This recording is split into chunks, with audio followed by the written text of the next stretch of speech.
A ver.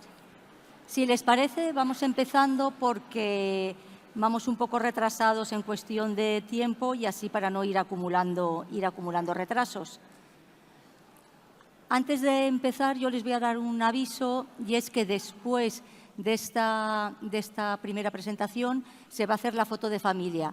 Así que les pido que, por favor, no se vayan de la sala y que se concentren todos en la zona central para efectos de realizar correctamente la fotografía. Ahora, bueno, si les parece, empezamos ya. Buenos días a todos. Empezamos esta primera presentación. Vamos a ver, yo antes de venir aquí realicé una encuesta entre mis compañeros de profesión y personas de mi entorno, familiares, amigos, y les pregunté acerca de la Escuela de Salamanca. No les voy a decir el resultado de la encuesta porque fue realmente demoledor.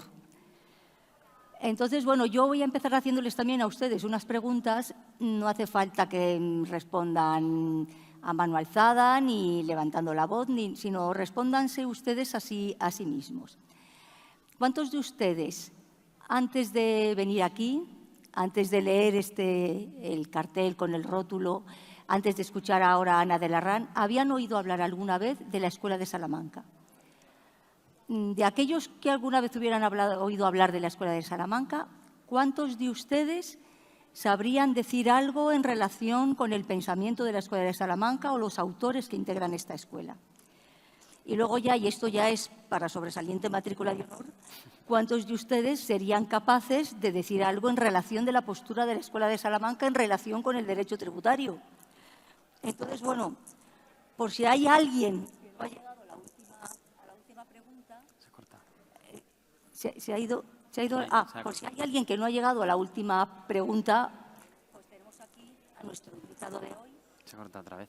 Que es Daniel Marina Rivas. Daniel es economista forense del Consejo General de Economistas de España. Se corta. ¿Sí? Hola. ¿Ahora? Sí. ¿Sí? ¿Ahora se me oye? ¿Sí? ¿No? ¿Sí? ¿Ahora se me oye? Ah, vale, ¿me das un micro de mano? Vale.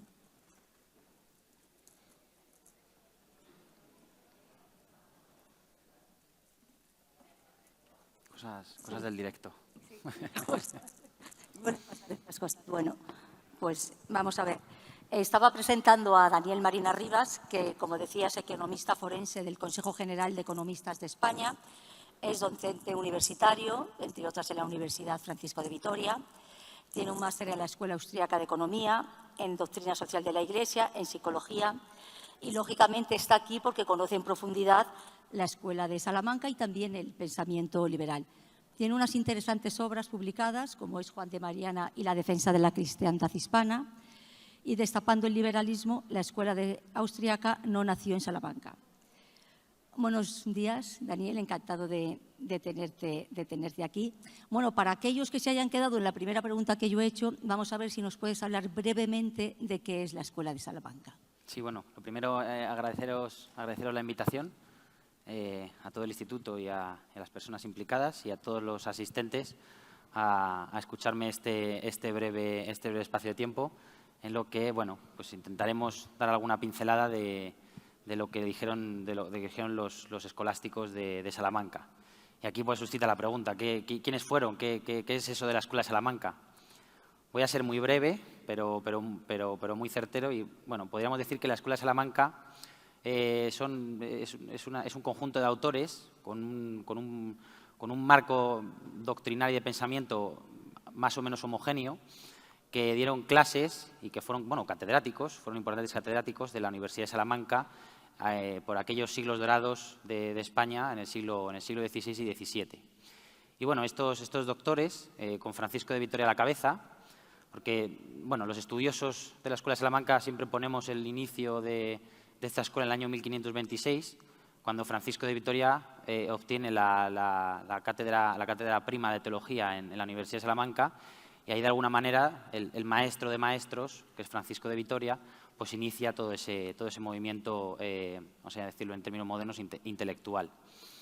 Y, bueno, pues en torno a este pensamiento, en torno a este conjunto de autores, hemos conocido lo que se llamaba la Escuela de Salamanca. ¿Cuál es la pregunta principal por la que ellos trataron de responder? Pues en torno a la cuestión de la justicia. Sus tratados más habituales reciben este nombre, de Justitia et Jure, de la justicia y el derecho. Entonces, y por cuanto esto, lo primero que se planteaban es la justicia y el derecho en un montón de una serie de ámbitos, ¿no? Entre otros, que es el que nos trae aquí, la justicia del tributo. Sí, fíjate, es curioso porque, claro, al principio cuando uno oye hablar de la Escuela de Salamanca siempre se tiende a pensar en algo muy antiguo y algo de poca actualidad. Sin embargo, si vemos a través de ejemplos concretos, nos podemos dar cuenta de que es un pensamiento que, si estuviera mucho más presente en la actualidad, tal vez actuaríamos de manera distinta.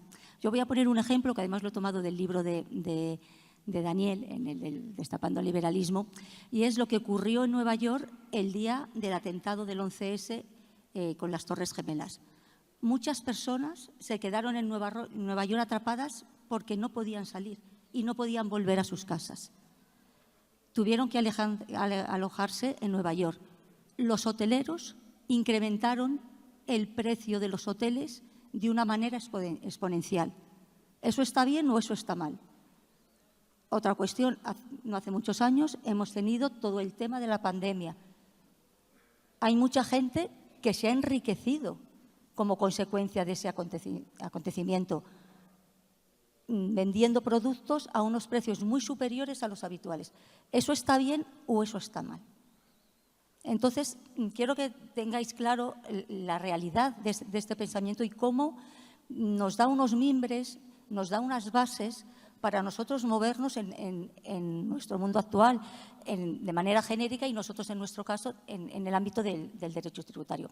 En lo que se refiere al título de la ponencia, como lo ha dicho Daniel, es Justicia y Tributos, puesto que la justicia tiene ese centro en lo que es el pensamiento salmantino. ¿Y por qué más nos puedes decir al respecto? A ver, cuéntanos de justicia y tributos. Pues mira, yo lo de todo lo que pueda decir en el tiempo que se me ha dado, sí que me gustaría llamar la atención de una cosa que va a pivotar el resto de cuestiones que pueda más concretamente comentar, que es llamar la atención a la conciencia, a una conciencia profunda y sencilla, que es preguntarnos realmente sobre la justicia de las cosas, Creo que esto es lo que les suscitaba en su día a los doctores de la Escuela de Salamanca, doctores que además recibían incluso en sus propias aulas a nada menos que el emperador Carlos I. Recordemos que el emperador Carlos I asistió en aquellas aulas que todavía nos quedan esas piedras doradas levantadas, pues el emperador de aquella época, la persona más poderosa del orbe en aquella época, asistía a la clase de estos maestros para suscitar esa pregunta acerca de lo justo. ¿Qué es lo justo, no?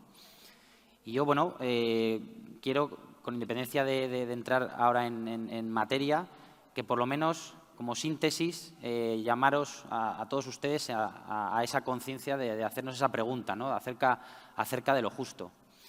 Pregunta que también se hizo Isabel la Católica, y aquí voy a traer a colación su testamento. El testamento de Isabel la Católica, uno de los puntos que ella comentaba era que se estudiara acerca de la justicia de los impuestos, concretamente en aquella época un impuesto que se llamaba la alcabala. La alcabala, para que nos entendamos, era parecido, obviamente no igual, pero se podía hacer analogía con el actual IVA. Entonces, Isabel la Católica, en su testamento, siempre suscitando esa pregunta acerca de lo justo y lo adecuado, nos decía lo siguiente, decía: otros sí, por cuanto algunas personas me han dicho que debería mandar examinar y ver si las rentas de las alcabalas, es decir, la recaudación de las alcabalas, que los reyes mis predecesores y yo habemos llevado, son de cualidad que se puedan perpetuar y llevar adelante justamente y con buena conciencia. Es decir, vemos cómo en el emperador Carlos I, en Isabel la Católica, impregnaba esa conciencia acerca de la justicia, ¿no? Que, como dirían nuestros maestros romanos, que son los maestros del derecho, pues no es otra cosa sino aquella perpetua y constante voluntad de dar a cada uno lo que le corresponde. Y esto, además, no es una cuestión antigua. Bueno, decir, bueno, pues reyes de hace 400 años o 500 años se preguntaban por estas cosas, sino que es algo plenamente de actualidad, incluso que podría tener encaje en nuestro marco de convivencia, cuál es la Constitución. Porque yo también quiero aquí recordar que el artículo 31.1 de la Constitución española actual viene a decir que todos contribuirán al sostenimiento de los gastos públicos de acuerdo con su capacidad económica y dice a continuación, mediante un sistema tributario justo. Mediante un sistema tributario justo. Y este llamamiento a la justicia de las cosas, de dar a cada uno con lo que le corresponde, en la vertiente tributaria, tanto la recaudación como ese gasto de los tributos, impregna también en nuestro marco de convivencia. Creo que a veces poco se repara en esto. Por cuanto también en el preámbulo del mismo texto legal, de la misma Constitución que nos dimos los españoles allá por el año 1978, dice que la nación española, deseando establecer la justicia, o sea, es una voluntad, la perpetua y constante voluntad de cada uno lo suyo, deseando establecer la justicia y promover el bien de cuantos la integran, en uso de esta soberanía, etcétera, etcétera, etcétera, dice que garantiza la convivencia conforme a la Constitución y las leyes de un orden económico y social, y otra vez, justo. Y esto que está en el preámbulo lo vuelvo otra vez a reiterar en el mismo artículo 1, que es uno de los artículos programáticos, que dice que España se constituye un Estado social y de derecho, etcétera, que proclama como valores superiores, es decir, ¿cuáles son los valores superiores que nos hemos dado los españoles allá por el año 1978? Entre otros, la libertad, etcétera, y la justicia. Es decir, la justicia. Y eso que consagra a la Constitución, eso que ya se preguntaban nuestros antecedentes, nuestros antepasados, con mucha mayor conciencia de ello, vuelvo otra vez en la Constitución a reiterarlo en el artículo 9.3, cuando habla de la interdicción de la arbitrariedad. Es decir, que los poderes públicos no pueden ser arbitrarios. Entonces, lo que quiero comentar con esto, como modo de introducción del preámbulo, es que la pregunta por la justicia de las cosas, concretamente esto que nos lleva aquí, de los tributos, es una pregunta legítima y es una pregunta necesaria. Tan necesaria, y vuelvo aquí también a traer a algo actual, que no tiene por qué ser de hace 400 años, pero sí que vemos esa línea de interés. Traigo aquí las palabras de Francisco Tomás y Valiente, que a la sazón fue en su día presidente del Tribunal Constitucional, que en su manual de historia del derecho español nos vuelve otra vez a hacer esa llamada de atención. Y dice Francisco Tomás y Valiente, dice, protegido por ese formalismo y alejado más de la cuenta de la realidad social, el jurista ha vivido durante muchos decenios cobijado dentro de la aséptica coraza profesional. Para él no había leyes justas o injustas, simplemente había leyes. Solo había leyes, procedentes de un poder legislativo capaz de promulgarlas, sin entrar siquiera a considerar si tal poder era derivado de una Constitución democráticamente aprobada o coincidía sin más con la voluntad soberana de tal o cual dictador. El positivismo jurídico desembocó así en la pérdida de conciencia ética. Aquí recojo las palabras antes muy bien expresadas, que desde luego a mí me han resonado, me han vuelto a resonar, de la presidenta del Instituto de Inspectores de Hacienda, de introducción, que dice la pérdida de la conciencia ética y crítica por parte de muchos juristas. Por tanto, las valoraciones éticas y la postura crítica respecto al derecho vigente son enfoques que el jurista, y aquí quiero usar el término jurista en amplio, es decir, aquellos que nos dedicamos al derecho, a las cosas del derecho, no debe situar en un plano lejano y metajurídico, sino que debe ser una tarea habitual. Y esto, a modo de preámbulo, pues me gustaría reseñarlo. Si nos situamos ya dentro de lo que es el derecho tributario y las que son las relaciones jurídicas tributarias, encontramos que hay un compendio de derechos y un compendio de deberes. ¿Qué nos puedes comentar en relación con esta cuestión? Bien, toda relación jurídica, como bien sabemos, es efectivamente, Gemma, es un compendio de derechos y deberes. Y en la cuestión tributaria, en materia tributaria, pues esencialmente, luego se concreta en diferentes cuestiones, pero esencialmente es el deber del obligado tributario a pagar los tributos y el deber también del obligante tributario a imponer unos tributos adecuados y a que esos tributos se dediquen a causas adecuadas. Y aquí, pues, en esos derechos y deberes es donde entraron en materia los escolásticos, los doctores salmantinos en aquel siglo XVI. En primer lugar, como no puede ser de otra manera, surge el deber de pagarlo. Pero no, muchas veces, ante las suspicacias que puedan surgir bueno, en ciertos pensamientos liberales de es que el Estado me roba. No, el Estado no te roba, el Estado te impone una carga adecuada, justa, que en sí misma debe ser sufragada, por cuanto tenemos que tener una cosa en cuenta. Nosotros no somos individuos en sí mismos, no nacemos en una especie de estado natural como Tarzán en la selva, sino que nosotros nacemos a través de una familia, y esa familia nace en un país determinado, en una sociedad, en una comunidad, en una ciudad, con una manera de ser y de hacer las cosas determinada, con un lenguaje con el que nos comunicamos. Nosotros aquí nos estamos comunicando en castellano y no en chino, por decirlo de alguna manera. Y esa sociabilidad del hombre, natural, inserta en nuestra naturaleza, surge la comunidad, surge la polis, que dirían los griegos también en nuestro pensamiento.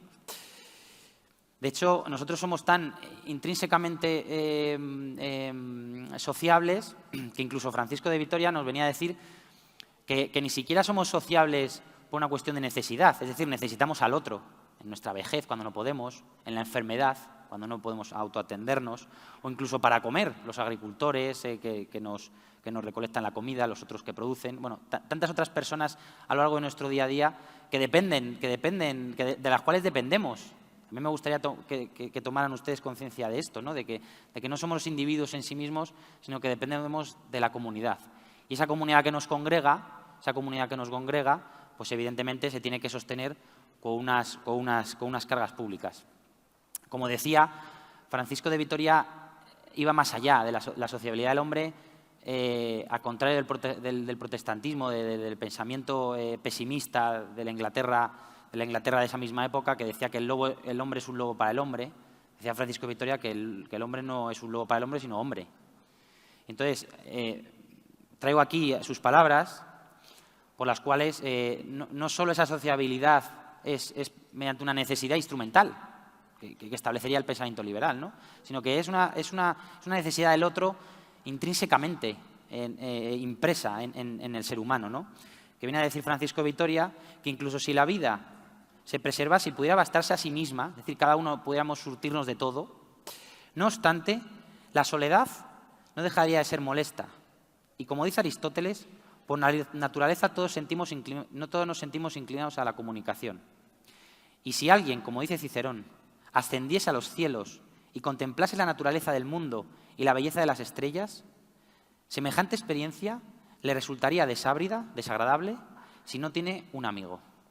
Es decir, esta naturaleza común sociable es la que nos viene a entender que efectivamente tiene que haber una comunidad, que todos somos parte de esa comunidad, que es un bien activo, que nos podamos comunicar en un idioma, que nosotros tengamos unas infraestructuras de carreteras, que nosotros tengamos un estado social también que nos hemos dado en la actualidad.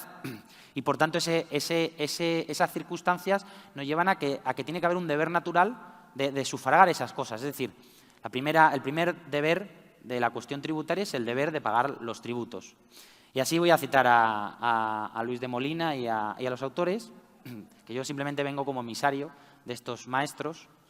Y así, por ejemplo, Luis de Molina nos decía que como quiera que el rey, vamos a ponerlo análogamente en la actualidad, gobernante, ha sido constituido protector y defensor de la República.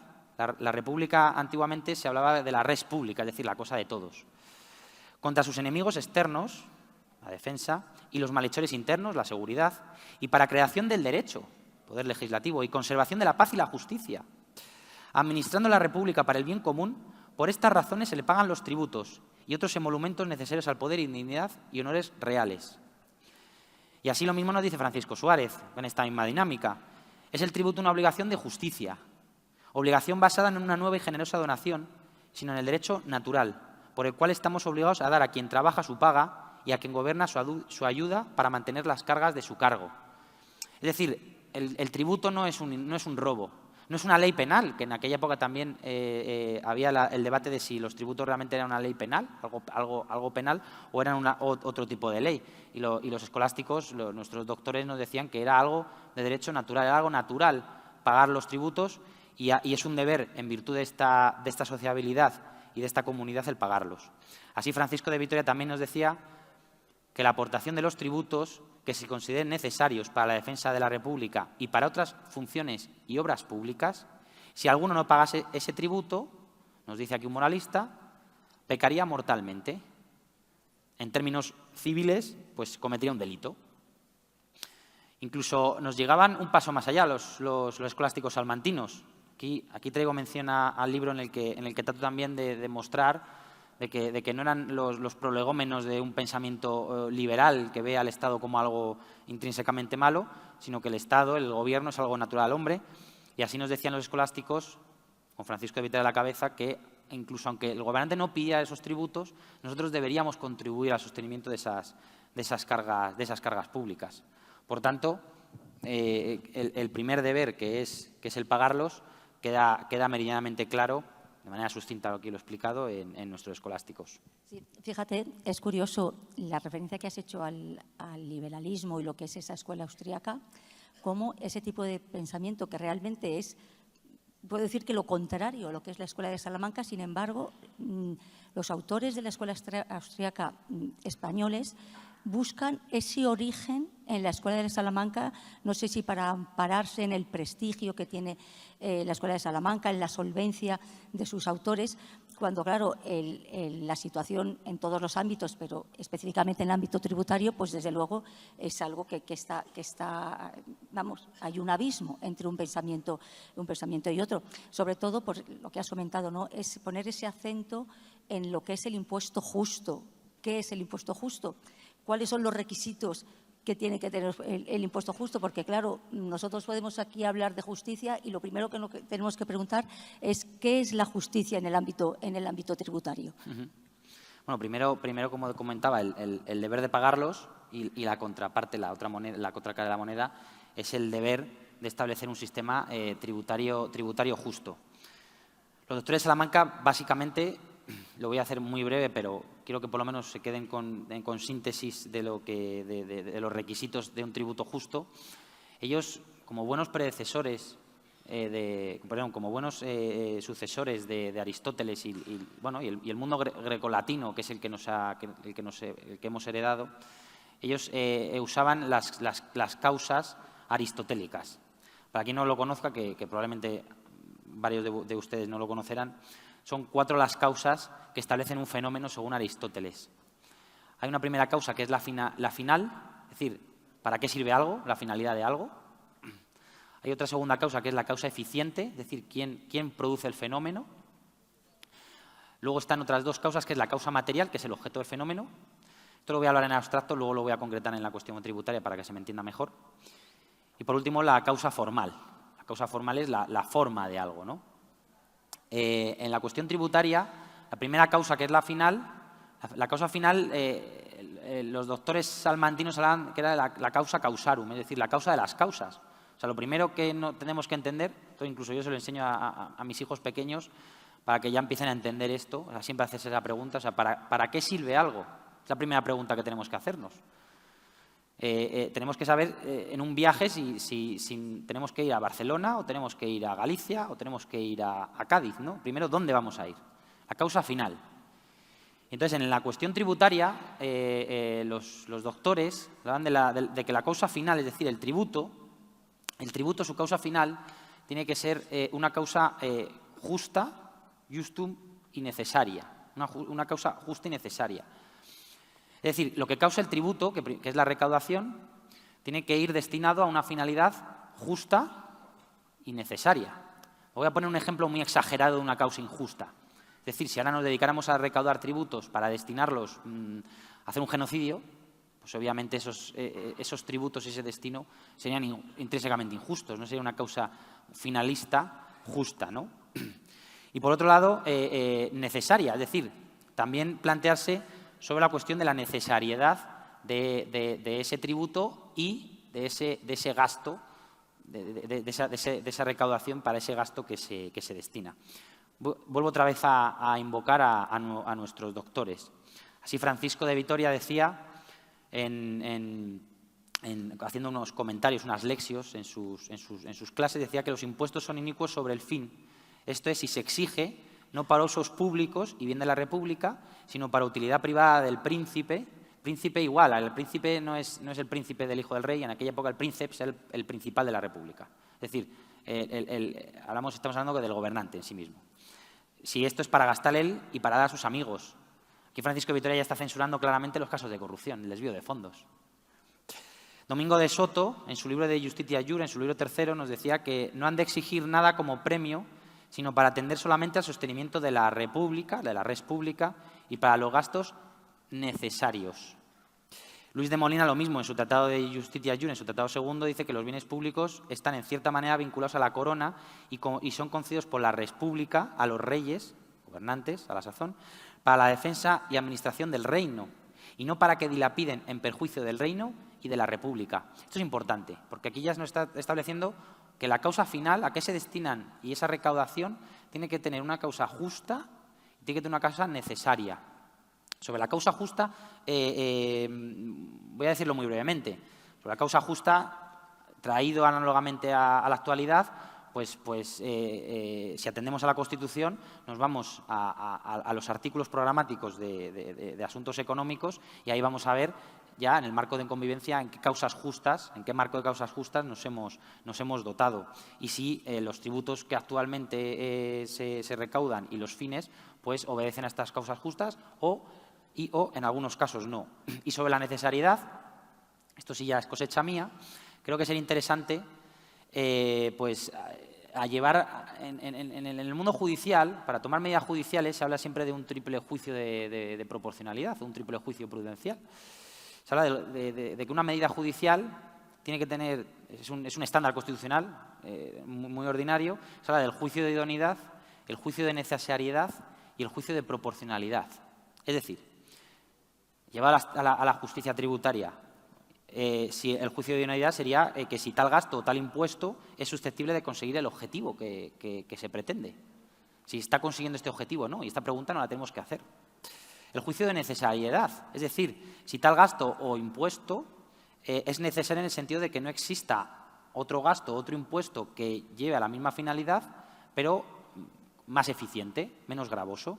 Y por último, el juicio de proporcionalidad, es decir, si tal gasto o impuesto serían más beneficios para los bienes jurídicamente protegidos y para el interés general que perjuicios o que colisionen con otros bienes o valores posiblemente en conflicto. Y aquí habría que hacerse un test.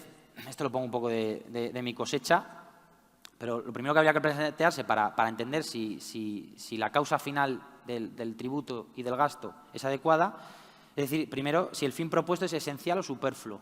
Cada gasto que se hace es superficial, es superfluo o realmente es necesario. ¿Va a redundar al bien común, al interés general o no? Segundo, si dicho fin, es decir, decimos, pues sí, efectivamente es necesario. Pues segunda pregunta que nos deberíamos realizar es si dicho fin se alinea con los principios rectores de la política social que he comentado antes, los artículos 39 y 50 de la Constitución española, por llevarlo a día de hoy, ¿vale?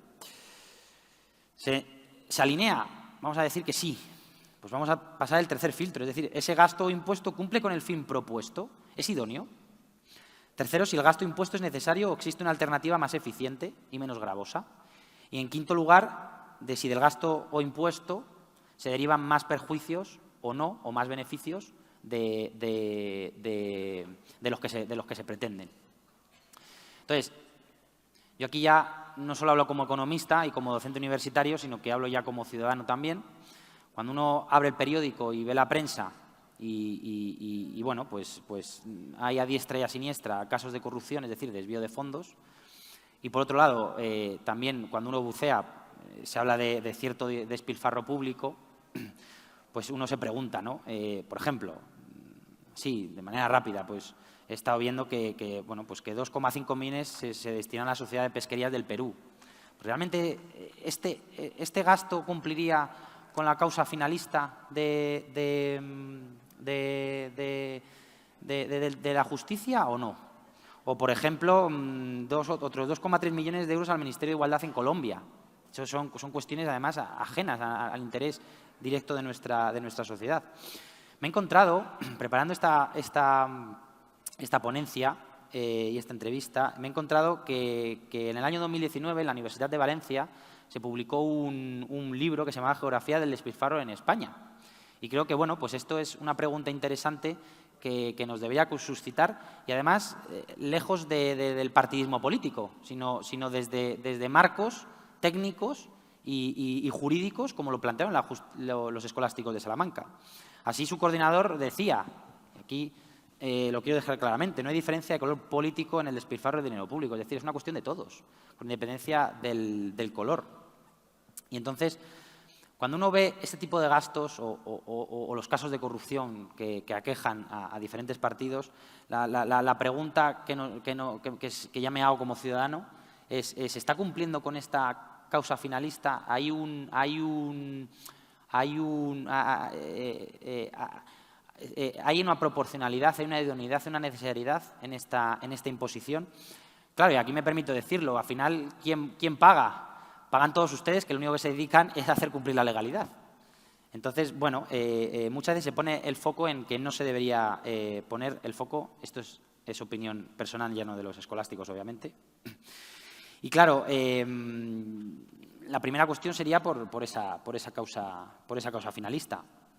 Sí, fíjate, claro, cuando has hecho referencia a los casos de corrupción o a todo el tema del despilfarro público, creo que tenemos que ver también el efecto corrosivo que producen ese tipo de comportamientos, en el sentido de que producen una enorme desafección de los ciudadanos en relación con las obligaciones tributarias, porque constituyen muchas veces una especie de coartada y una manera de tranquilizar la conciencia individual, en el sentido de decir: ¿por qué voy a pagar yo impuestos para que esta gente robe, para que se lo gasten en esto, yo que estoy trabajando 12 horas diarias?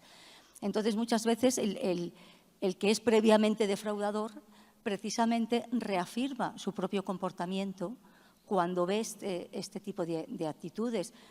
Y aunque pueda ser censurable el tener ese planteamiento y buscar esa coartada, no podemos dejar de reconocer que puede ser comprensible desde el punto de vista humano, y porque determinados casos, bueno, que no son de ahora, sino que lleva arrastrando este país, y yo casi diría que todos, desde hace mucho tiempo, realmente producen un efecto demoledor y una desafección realmente enorme. Si te parece, pasamos a la siguiente causa, porque ya hemos visto que esta, desde luego, es desde luego algo totalmente necesario, pero bueno, cada uno que analice, a ver, como se supone que aquí la gente que conocemos el sistema tributario, analizad si realmente se cumplen esos requisitos y si vivimos en un sistema tributario eficaz, eficiente, que cumple los requisitos que acaba de exponer Daniel. Sí, otra causa de las cuatro que se llaman los escolásticos es acerca de la causa eficiente. Es decir, ¿quién impone los tributos? ¿Quién impone los tributos? Aquí el marco jurídico es claro. Los tributos los imponen, artículo 130 de la Constitución, el Estado, las comunidades autónomas y los entes locales, así, en términos generales. Pero yo aquí también quería señalar una cosa a la luz de nuestros doctores y traerlo al marco actual. No olvidemos que ese Estado, artículo 1.2 de la Constitución española, emana de la soberanía nacional, que reside en el pueblo español. Y aquí nuestros doctores, en aquella época del siglo XVI, con aquellas monarquías, que además ni siquiera eran electivas, ya eran hereditarias, decían desde sus cátedras que si bien es cierto, porque tampoco podemos dejarlo todo al libre albedrío del voto de la mayoría, porque ahí pueden salir cosas verdaderamente obscenas, pero bien es cierto de que, sin ser una cosa absolutamente e intrínsecamente necesaria, es muy saludable y muy necesario que mayor participación del pueblo, de las personas, de la ciudadanía, tanto en la tributación como en el destino de esos gastos. Aquí hablo en boca de Francisco de Vitoria. Dice que si la República eligiese un rey con tal condición de que no exija sino estos y los otros tributos y gravámenes, y quisiera él añadirle otros, de ningún modo estarían obligados a obedecerle, ya que con todo su poder pende de la República. Es decir, el gobernante, el que nos administra a todos, tiene que tener en cuenta que su poder emana, su cargo emana de los que le han votado, de la República, del pueblo. Y en base a ese mandato, que quizás la Constitución no prevé mecanismos para censurar lo contrario, pero en base a ese mandato debe tener una administración leal y diligente. Yo que me muevo en el ámbito de la empresa, en las sociedades de capital, uno de los deberes que impone la Ley de Sociedades de Capital es el deber de diligencia y lealtad del administrador.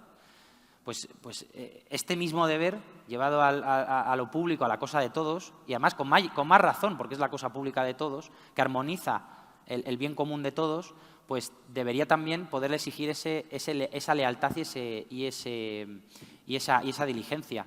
Claro, cuando yo también como ciudadano a veces veo que, bueno, pues que hacen algún desaguisado, algún político legislativo, y luego la salida que tiene es irse a instituciones extranjeras, realmente está mirando por el bien común, está actuando con la diligencia y la lealtad a ese pueblo al que sirve, suficientes o no. Y aquí también otro escolástico, otro doctor de aquella época decía, aquí lo pongo en palabras de Juan de Mariana, injustamente tratado de liberal, por cierto: lo que conforme a derecho y justicia se debe hacer es tomar el beneplácito del pueblo para imponer en el reino nuevos tributos y pechos. Es doctrina muy llana y saludable y cierta que no se pueden imponer nuevos pechos sin la voluntad de los que representan al pueblo. Esto se prueba porque si el reino es señor de los bienes particulares, también habría que decírselo a los gobernantes, no son dueños, sino administradores. Igual que el administrador de una compañía no es dueño de esa compañía, sino administrador, y debe servir a los intereses de los dueños. Pues esto mismo serviría para la cosa pública de todos. Insisto, además, con mayor gravedad y necesariedad respecto a este punto. Entonces, la segunda causa que trataron los escolásticos, también quiero hacerles a ustedes llamar a esa reflexión, si en la causa eficiente es suficiente con que nos quedemos en una mera articulado constitucional en el que el Estado, las comunidades autónomas y los entes locales imponen y gastan con ciertas restricciones, pero emana unilateralmente su voluntad, o si no sería interesante para ciertas cuestiones dar mayor protagonismo a la ciudadanía. Yo soy de Madrid, yo vivo en Madrid y ahora mismo tenemos la ciudad levantada. A mí como ciudadano nadie me ha preguntado si quiero que se ponga en medio de ventas un paseo con árboles y verde, o quiero que se haga en otro sitio. ¿Por qué cuando son cosas que no son los gastos más reservados, ¿no?, privados, que no puede conocer todo el mundo, sino algo más del día a día, por qué no se da mayor participación, como reclamaban estos doctores en la causa eficiente de quien lo impone? ¿Por qué no se da mayor protagonismo a los ciudadanos, que es de quien además, insisto y recuerdo, emanan estos poderes del Estado? Pero fíjate, claro, si llevamos lo que nos acabas de comentar a la actualidad, realmente nos damos cuenta de que vivimos en una especie de democracia de papel, en lo que es verdad que votamos cada 4 años eligiendo un determinado gobierno, y luego cuántas veces ese gobierno se aparta radicalmente de su programa legislativo. Y, por ejemplo, llevándolo también al ámbito tributario, en el tema de la financiación singular de Cataluña, ¿por qué no se pregunta a los españoles qué sistema de financiación quieren para las comunidades autónomas? Porque a lo mejor resulta que todos los españoles quieren que Cataluña tenga una financiación singular y se acabó el problema. Pero ¿por qué no se abre un debate, una información al ciudadano y se pregunta a los ciudadanos? O sea, decir, para unas cosas parece que somos adultos, somos responsables y tenemos capacidad de actuación, pero por otra parte parece que damos miedo y entonces no se quiere preguntar al ciudadano, no sea que responda lo que yo no quiero. Entonces, en cuestiones realmente esenciales para lo que es nuestro país, la Constitución de nuestro Estado, la vertebración y todo el tema de financiación autonómica, ¿por qué no se pregunta al ciudadano? A lo mejor era una solución mucho más sencilla, lo que pasa que, claro, en determinados aspectos podría ser una solución mucho más mucho más peligrosa. Por eso hablo de una democracia de papel. Una democracia cada 4 años donde tú depositas un papel en la Junta y parece que das un poder absoluto al gobernante. Entonces, sí, cada 4 años somos demócratas, pero durante 4 años podemos comportarnos, bueno, pues de una manera déspota, tiránica, porque tengo todo el poder. Entonces, bueno, yo creo que son cuestiones que desde luego debemos reflexionar sobre ella y sobre todo su aplicación práctica en el momento actual. Sí. Además, Gemma, retomo y recalco la reflexión que has realizado antes. Claro, la manera de actuar o las deficiencias que a la luz del común de la sociedad pues podemos ver en nuestro sistema público, luego sirven de coartada para aquellos que quieren destruirlo y entonces inoculan ideas que realmente no van a solucionar el problema, sino que lo van a agrandar. Entonces, vuelvo otra vez a reiterar que el foco no es tanto de menos Estado, más mercado y todos estos debates que en el mundo de los economistas están tan de actualidad, sino que es el debate por la justicia, por lo adecuado, de los cuales pues nuestros doctores nos dieron un marco conceptual muy rico y muy grande. La tercera cosa sería la causa material.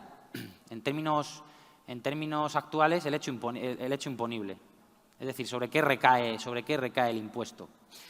Y aquí, en aquella época, había un debate interesante porque, claro, los impuestos, en la causa formal, aquí la voy a relacionar, en la causa formal se hablaba de que los impuestos obviamente tienen que ser proporcionales respecto al caudal de lo que los pagan. En resumidas cuentas, los que más tienen que deben pagar más y los que menos tienen deben pagar menos. Entonces aquí los escolásticos, nuestros doctores, se preguntaban en la causa formal sobre qué recae un debate sobre los impuestos que hoy diríamos los directos y los indirectos. Entonces en aquella época se impuso el impuesto por el cual Isabel la Católica dejó en su testamento que se analizara sobre la justicia de sus tributos, sobre la alcabala.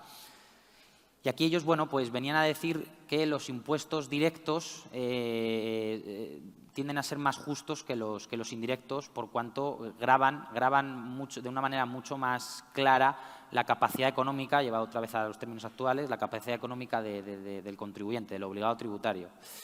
Aquí hablo otra vez en nombre de los doctores. Así, Domingo de Soto, en su tercer libro de Justitia et Jure, decía que los tributos, más que sobre las personas, han de imponerse sobre las riquezas, posesiones y negocios. Es decir, cada uno debe pagar tanto más cuanto más abundantes riquezas posea y más ganancias reporta, y no cuanto más necesita.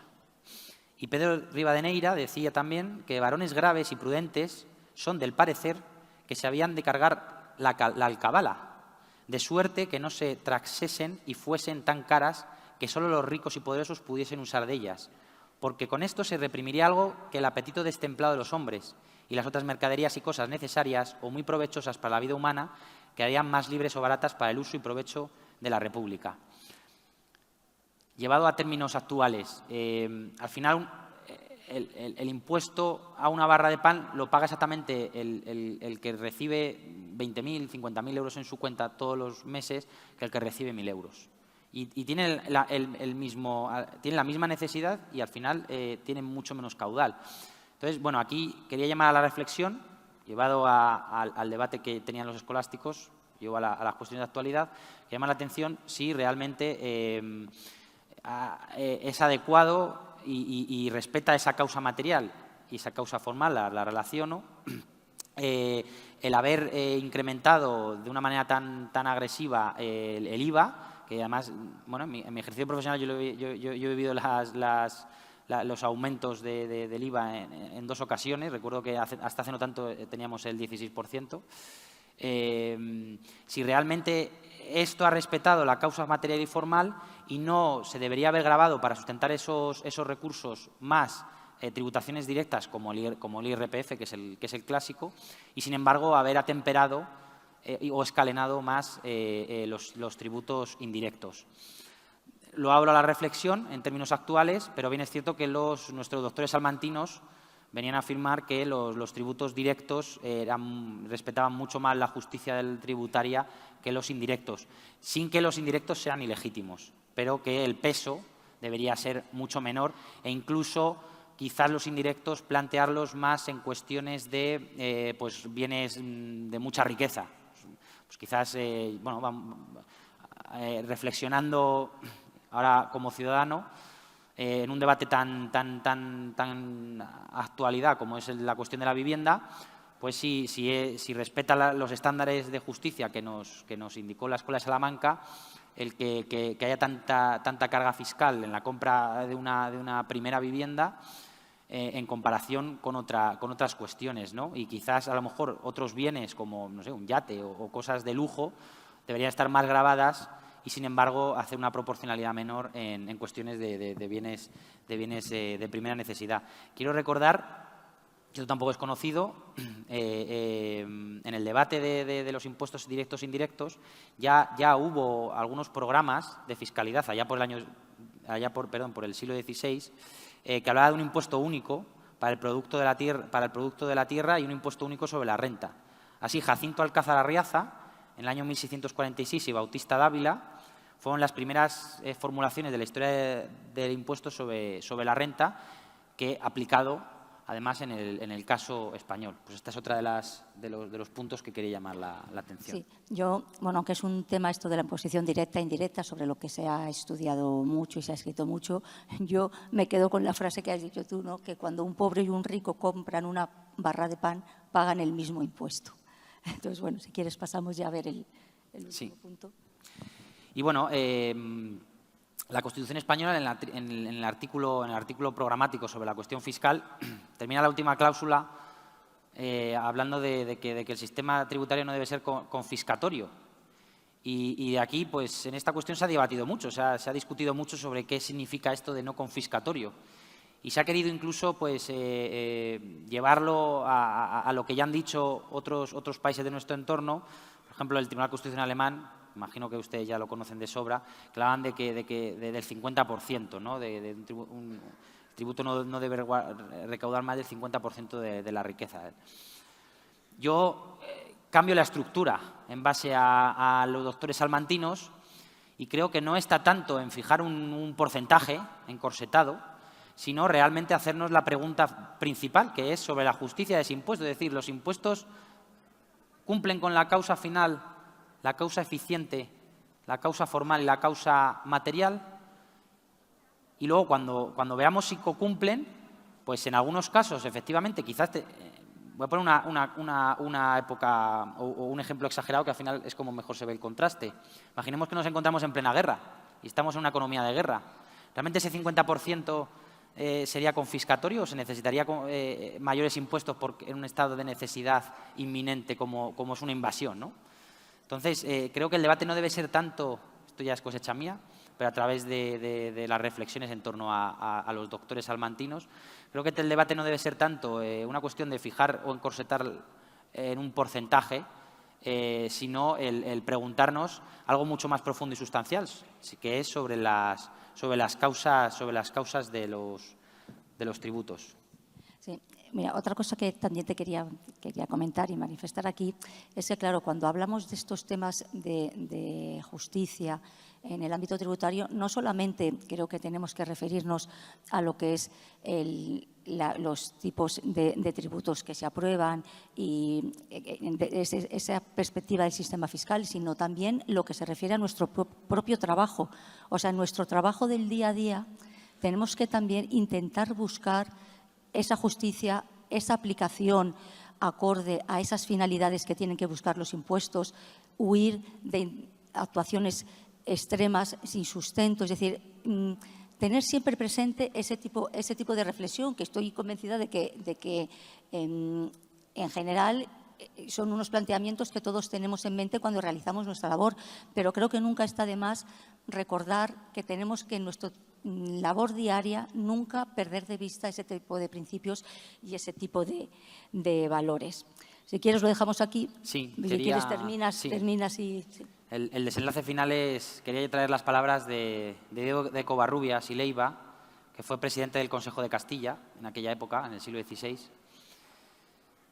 Y creo que sintetiza la cuestión esencial, tanto de que se debe actuar con justicia en la imposición como que se deben cumplir con los deberes tributarios. Y así decía don Diego de Covarrubias, así como los príncipes, los gobernantes, deben huir de las injustas exacciones que más bien sirven para sostener el lujo y la vida regalada que para atender a los gastos de la defensa y administración del reino y para retribuir el trabajo. Así también los súbditos, a la sazón actualmente ciudadanos, deben abstenerse del fraude y la simulación con que sustraen al príncipe sus justos derechos, estando como están obligados a pagarlo a él y a sus cobradores. Bueno, o sea que es de un lado y del otro. Bueno, pues muchas gracias, Daniel. Quiero también comentaros que va a publicar un pequeño libro en relación con esta materia de derecho tributario, de los impuestos y la Escuela de Salamanca. Cuando esté terminado ya nos avisará por si os resulta de interés.